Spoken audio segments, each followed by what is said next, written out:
Okay, we have given you in the first part the introduction of the author and his books and the summary I have told you. Now we are going to see the second part of the summary of this lesson. The eyes are not here. Okay, you have seen this the story along with the two blind men going through. The author himself identifies himself as a blind man. He was traveling to a Mosarai, where in the Himalayas, the hill stops. So the next journey starts in the second summer. The young man feels that he made a mistake and unintentionally asks her, "What is the like outside?" He made a mistake of asking her because he knows that she is blind. He made a mistake of asking her, "What is the outside?" She did not seem to find his question strange, and for a moment he suspected that she had learned that he was a blind. And she thought, "What is outside? He is asking me. It means he is a blind." And she understood he is the blind. That he was, but her next question removed his doubt. The next question of her removes the doubt. The girl asked him, "Why doesn't he himself look out of the window?" And the girl tells him, "Why can't you see outside and see what is there outside?" The young man moves easily along the berth and sits by the side of the window. And what he does, not to recognize that he is a blind, what he does, okay, moves from that place and comes closer to the in the berth. Okay, in the compartment we have there are different berth: upper berth, middle berth, and the lower berth. Okay, and maybe he was sitting on the different berth, but he comes to the lower berth where window can be seen. Okay, he comes closer to the window. The young man moves easily along the berth and sits by the side of the window, pretending to study the landscape and acting as if he is studying the landscape. He could hear the painting of the engine. Okay, now he can hear some sound of the engine, the rubbles of the wheels, and in his mind, eyes could imagine the telegraph post flashing by. Only this he can hear: the engine sound, the wheel sound. That's all he can. Okay.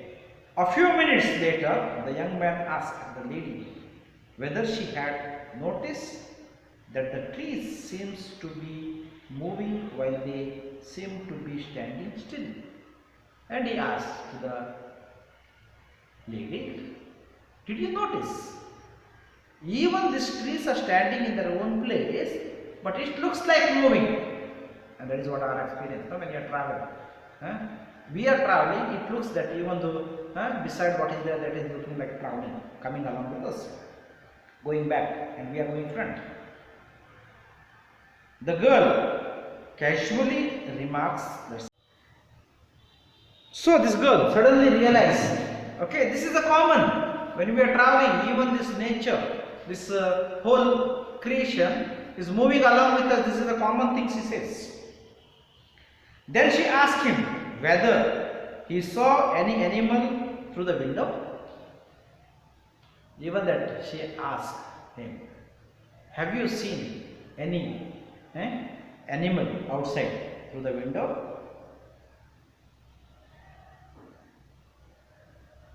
She also remarks that there was hardly any animals left in the forest near thereafter. And she says that there very hardly we can see any animal remain in the Dera. Okay, the two people then sit facing each other in silence. Later what they do?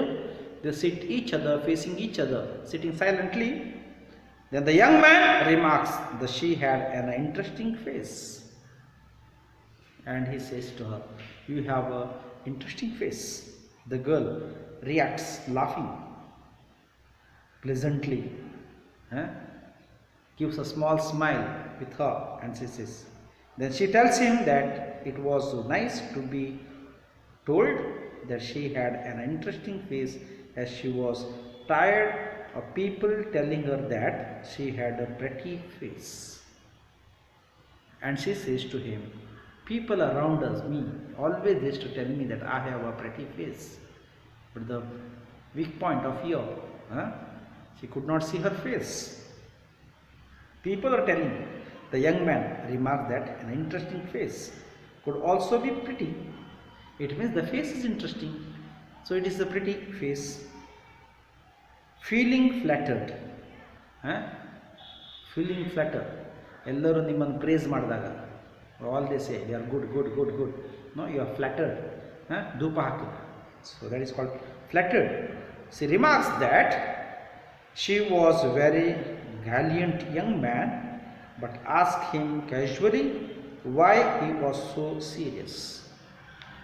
After telling that you have a pretty face, he asked her, why you are so much interested. Okay.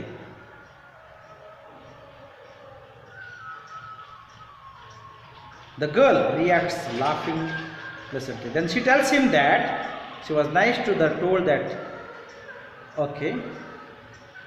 Then the young man tells her that they would very soon be at her station. The young man says, very soon we will be in the station. Then the girl heaves a sigh of relief and remarks that it was a short journey. Oh, so short journey, so fast we reached the place where we are supposed to reach.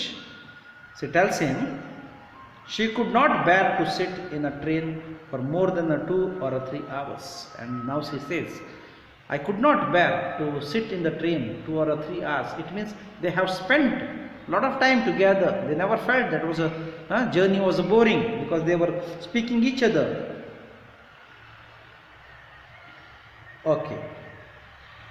Then it says, the narrator confesses, says the truth, that he was prepared to sit here for almost any length of a time just to listen to her talking. And I am ready to sit here any hour just listening to you. He remarks that her voice had the sparkle of the mountain stream. Even your voice, your race, has the sparkle of the mountains. Regardful, he says that she would forget their encounter, but it would stay with him for the rest of the journey and even later. This experience of you meeting together, it remains in my life forever. The train stopped very soon, and he heard the girl connecting her things.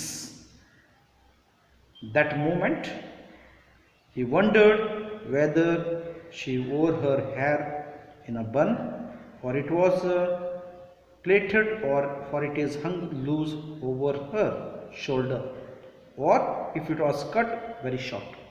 Now he realizes, he thinks, is that put in a turban? Are they put it down, hanging outside, or it was tied, or she had a shortcut, boy cut. As the girl goes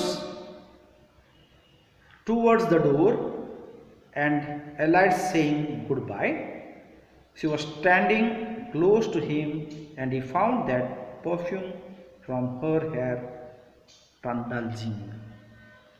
The smell of her hair was making him drowsy. For a flittering moment, he wishes to touch her hair, but she moves away, and only the perfume lingers where the had stood. He wanted to touch the hair of her because of the smell, and she moves, and he could not touch it. The narrator comments that even if he was broken or shattered, the scent of the roses would linger in the still. The rose smell of her hair would still come in front of me even she is far away from me now. The narrator then tells the reader that there was some confusion in the doorway. He hears a man entering the compartment, stammering an apology.